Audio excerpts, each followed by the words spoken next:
তেলের মজুতদারি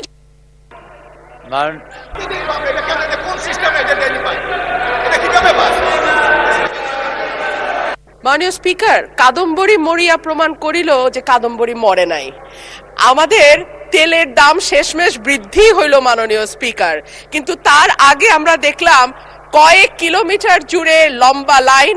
আমরা দেখলাম মাঝরাত পর্যন্ত ড্রাইভাররা দাঁড়িয়ে আছে, তারা তেল পাচ্ছে না, কিন্তু সরকারের সেই ব্যাপারে কোনো হেলদোল নাই।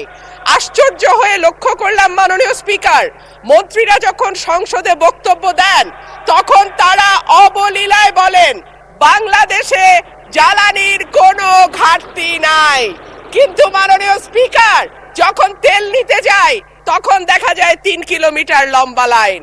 মাননীয় স্পিকার, সরকার সম্ভবত কিছু পদক্ষেপ গ্রহণ করবার ঘোষণা দিয়েছে। তার একটা হচ্ছে মার্কেট প্লেস 7টা বাজে বন্ধ করে দেয়া।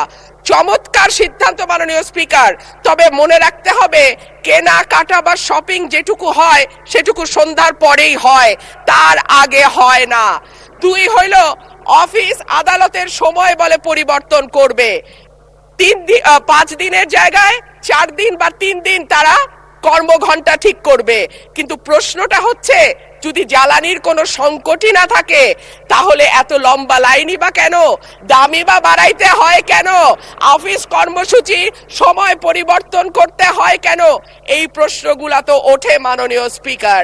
মাননীয় স্পিকার, আপনার মাধ্যমে এই সংসদের কাছে আমি জানতে চাই, জ্বালানি মন্ত্রীরা যখন গণমাধ্যমে কথা বলেন তখন মনে হয় বাংলাদেশে আল্লাহর রহমতে কোনো সংকট নাই।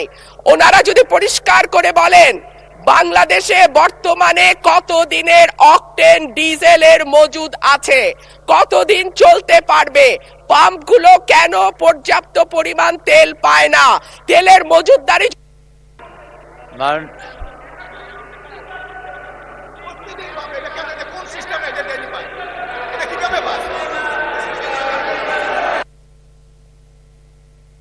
মাননীয়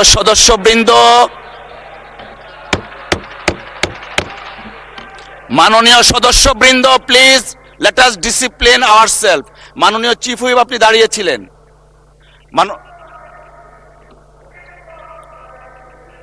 মাননীয় বিরোধী দলীয় নেতা,